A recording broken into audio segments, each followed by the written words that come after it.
Custom హెడర్‌ని create చేయడం ఎట్లా నేర్చుకుందాం. దానికోసం ఒక మ్యాక్రో క్రియేట్ చేసుకుందాం. ప్రతి ఫైల్‌కి ఒక హెడర్ ఉంటది కదా! మనకు కావాల్సినట్టు మనం క్రియేట్ చేద్దాం. ఫస్ట్ ఏం చేద్దాం ఇక్కడ ఈ క్రియేట్ రికార్డ్ మ్యాక్రో బటన్ ఉన్నది కదా! దాన్ని క్లిక్ చేద్దాం. డైలాగ్ బాక్స్ వచ్చింది కదా! దాని పేరు మనము క్రియేట్ మై హెడర్ పేరు పెట్టుకున్నాం కదా!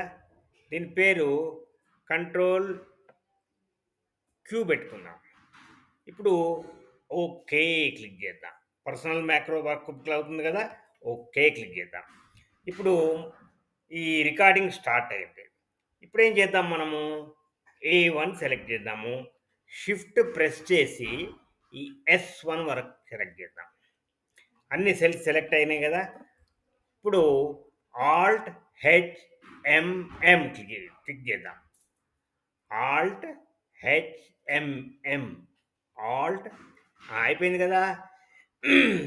ఇప్పుడు దీన్ని బోల్డ్ చేద్దాం. తర్వాత సెంటర్ అలైన్ చేద్దాం వర్టికల్లీ, హారిజాంటల్లీ. ఫాంట్ సైజు మనము ఇంక్రీజ్ చేద్దాం. తర్వాత ఫిల్ కలరు చేంజ్ చేద్దాం.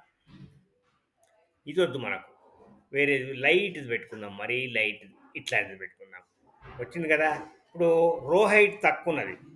ఆల్ట్ HOH క్లిక్ చేద్దాం.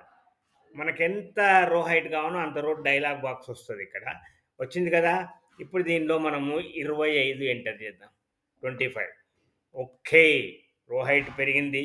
ఇప్పుడు ఇంకేం కావాలి మీకు? ఏం కావాలంటే అది చేసుకోవచ్చు. ఫాంట్ కలర్ చేంజ్ చేసుకోవచ్చు. వైట్ చేసుకుందాం. ఫాంట్ కలర్ వైట్ చేసుకుంటే బాగుండదు కదా! ఇదే ఉండనియండి, బ్లాకే బెటర్. ఇప్పుడు మనము మన మ్యాక్రోని మనం స్టాప్ చేద్దాం. కొత్త షీట్లోకి పోయి ఇది రన్ అవుతుందా లేదా మనం చూద్దాం. కొత్త షీట్లోకి పోయినాం కదా!